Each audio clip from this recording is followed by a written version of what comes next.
Good morning. My name is Bill DeLong.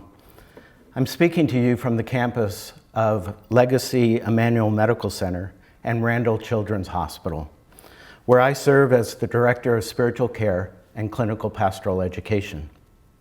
I'm happy to be with you as we celebrate St. Luke the Physician Sunday and appreciate the invitation from Bishop Laurie.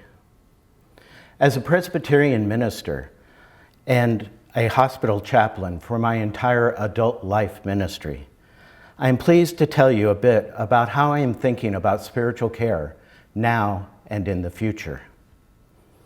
Healthcare holds a unique arena in our society. It is a place where the most highly educated intersect with those with the least education. It's an intersection where there is great wealth and there is great poverty. It's a place where hope and fear mix, sometimes hourly. I'm often quoted here at Emmanuel as saying, "We serve the sickest of the sick and the poorest of the poor." The future of healthcare is frequently talked about. How do we provide healthcare to all people? How do we finance costly procedures for patients who don't have health insurance? How do we bend the curve on medical cost containment so that all can receive care and the best care possible? These are very important questions, and they need to be addressed. But today, I am hoping to speak about another important issue, one that I believe is noted in the Gospel of St. Luke. And that is not about how we finance healthcare. It's not about how we provide healthcare to large groups of people. Rather, it's about how we ensure in the future the health and human dignity and worth of all people who enter the healthcare system. To say it simply, I am concerned that as the purse strings are tightened, that we continue to find a way to provide excellent medical treatment from the perspective of compassion and of empathy. And this, I believe, is where healthcare and the church intertwine. The Gospel of Luke says in chapter 6, verse 36, and it says it most clearly, "Be compassionate as your Father in heaven is compassionate." Or in my words, be compassionate even as God's self is compassionate. The requirement and opportunity to bring compassion to healthcare is at the heart of St. Luke's gospel. The word compassion comes from the Latin word meaning calm, or meaning together, and pate, meaning to suffer. So compassion means suffering together. The dictionary also has these things to say about compassion: suffering with one another, participating in suffering, and fellow feeling. The implication of this word is clear for us, and when we apply it to healthcare, we perhaps find a different way to view the role of the church as it engages healthcare ministry. In my view, the church is essential to healthcare, and I'd like to spend a little bit of time telling you why. Over the nearly 40 years that I have been a hospital chaplain, a CPE supervisor, and a director of spiritual care departments, I have seen three critical roles for the church in healthcare. First and foremost, it's the church who sees and understands the human person in all their fullness. It is the church engaged with healthcare that can provide a constant reminder that we are all made in the image of God. It is the role of the church to remind us that we are not simply broken bodies or sick, but that we are creatures who combine body and spirit, and that in itself is sacred. Healthcare has many different streams of thought that provides ways to understand itself. Science and technology, as life-saving as they are, bring with them perspectives that lead us towards believing only what can be measured and valuing only what can be seen. The technological narrative leads us away from the wonder and awe that comes with an identity grounded in faith. The church, by its very engagement with healthcare, provides a place for us to ground the identity of health and healing in the identity of the one who created. Grounding the identity of healthcare with science and technology is the most balanced when also grounding it in the hope and faith of the one who holds us, nurtures us, and gives us breath. Finally, the church engaged with healthcare brings hope. I see this nearly every day at Emmanuel. There's not a chaplain on our team who has not looked into the eyes of a mother and father and tried to help them balance between the hope and possibility of healing and the potential despair that comes with tragedy and death. Yet time and time again, I see people who claim a particular faith tradition or no faith tradition at all come to find a place of hope. To do this as a healthcare institution, we need to be grounding that institution's identity with the institutions of hope, and that is you, the church. For me, the church is essential to ground the identity of health and healing, of medicine and care in the very essence of the divine. So in a time when we face a pandemic and find ourselves twisted and confused by new facts and new strange realities, I hope you can find the way to St. Luke the physician. And remember that healthcare can be that place that says, be compassionate, even as your Father in heaven is compassionate. Amen. Fellow travelers on the journey, grace and peace to you this day from the campus of Legacy Emmanuel Medical Center. My name is Jill Rowland. I have served in the Oregon Synod for 24 years as a parish pastor, a mission developer, and now as a clinical chaplain and chaplain educator, although some of you may know it as CPE supervisor, here at Emmanuel. My journey began at a place called Emmanuel, capital E, 1M, as I was baptized at Emmanuel Lutheran Church in Marion, Ohio. In 2014, my journey brought me to this place called Emmanuel, capital E, 1M. It has been a sort of coming home for me. In this place, I resonate with the way Frederick Buechner speaks about vocation or calling as the place God calls you, where your deep gladness and the world's great hunger meet. My deep gladness is found in my ministry as a pastor and as an educator. Here at Emmanuel, I get to combine these two things as I educate chaplain interns and chaplain residents about providing spiritual care to patients, parishioners, their families, and hospital staff.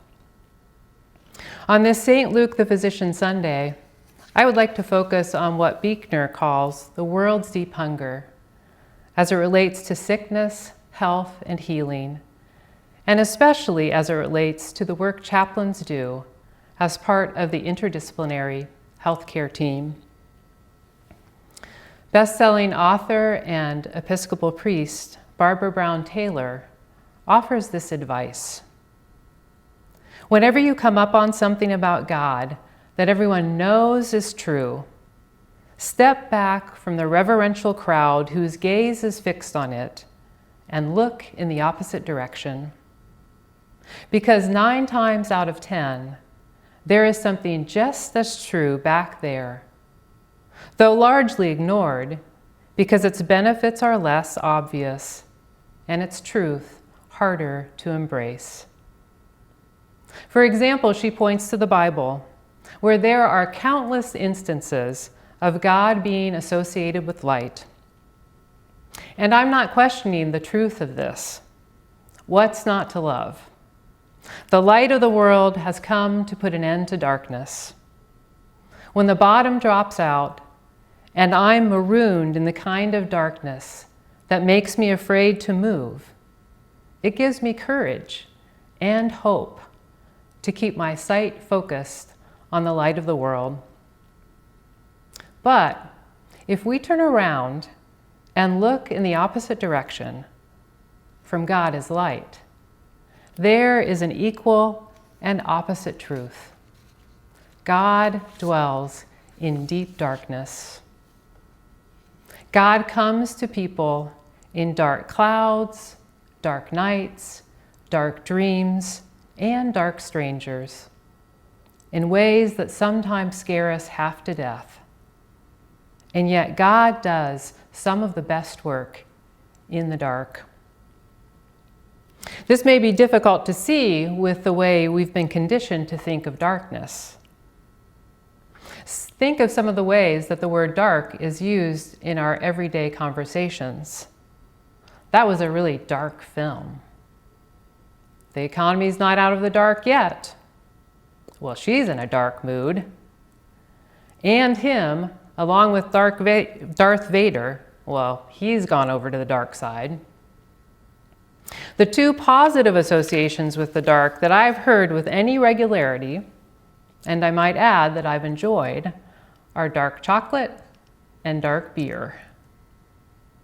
But as far as I can tell, no one asks God for more darkness.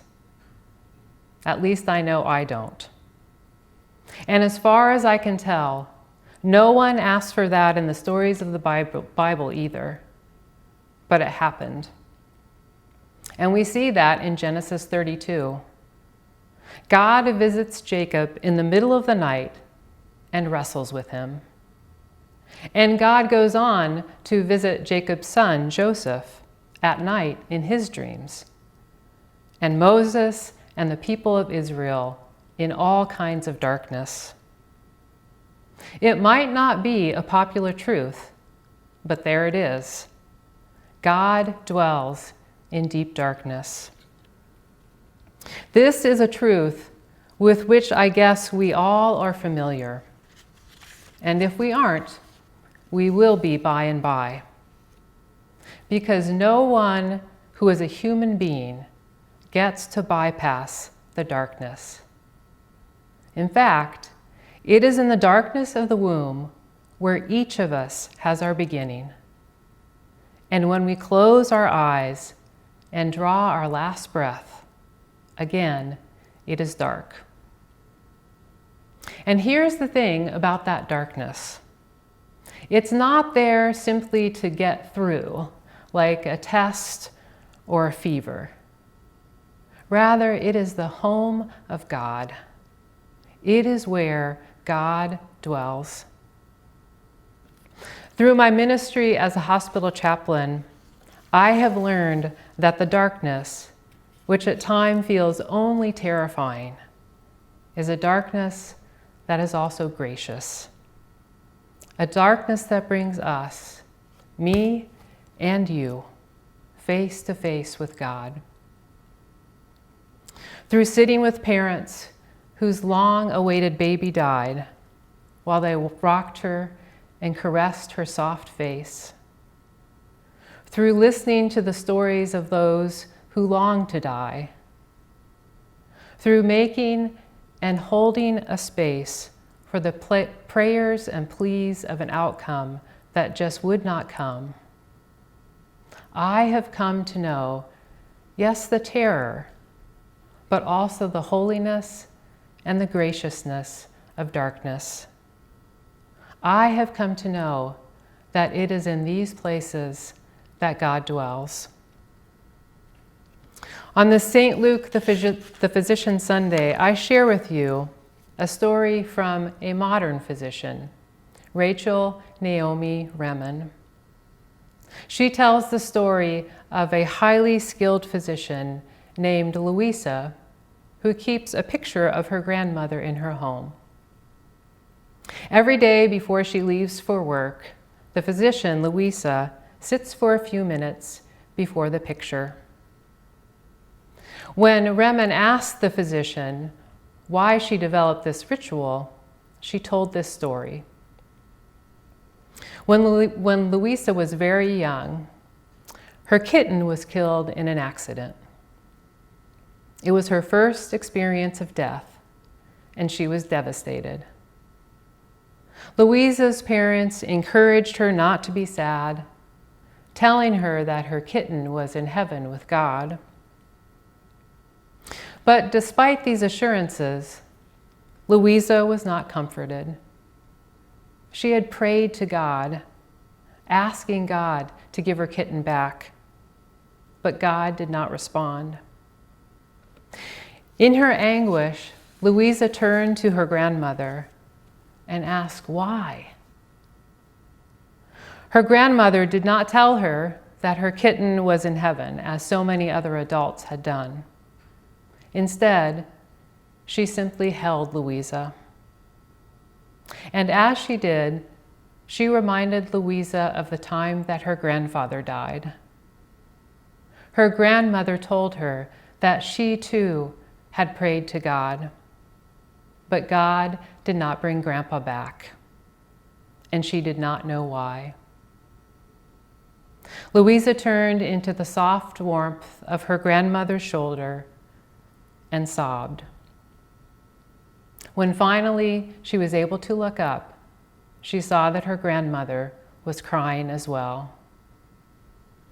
Louisa explained that although her grandmother could not answer her question, she felt a great loneliness had gone, and she felt like she was able to go on. All the assurances that her kitten was in heaven had not given Louisa this strength or hope. My grandmother was a lap, Louisa said, a place of refuge. And that is what I want to be for my patients. A lap, a place from which they can face what they have to face and not be alone. On this St. Luke the Physician Sunday, I am incredibly grateful for the people and the congregations of the Oregon Synod, because it is from our ministry as the Lutheran Church in Oregon that Legacy Emmanuel Medical Center was founded. And our founders understood that when we care for those who are sick, grieving, and brokenhearted, when we make a lap for them, we are caring for the Christ. The ongoing connection of the Oregon Synod with the ongoing ministry of Legacy Emmanuel Medical Center signals our commitment to be God's people and to participate in God's work in the world beyond the walls of any individual congregation, which for me is what it means to be the church. It also signals our commitment to join in partnership with physicians, nurses, chaplains, and other hospital staff as they do the sacred work of making a lap for the healthcare journey of those they serve. A journey that is filled with joys and sorrows, light and darkness. A journey that brings us face to face with God. Please pray with me. God, you not only know our fears, sadness, and pain. You dwell with us in these, and we come face to face with you. Give us strength and courage, not only to trust you in these times, but also to doubt you and wonder where you are. Bless physicians, nurses, chaplains, and all hospital workers in their ministry. Spirit of kindness, be our guide. Spirit of comfort and compassion, fill our hearts. May it be so. Amen.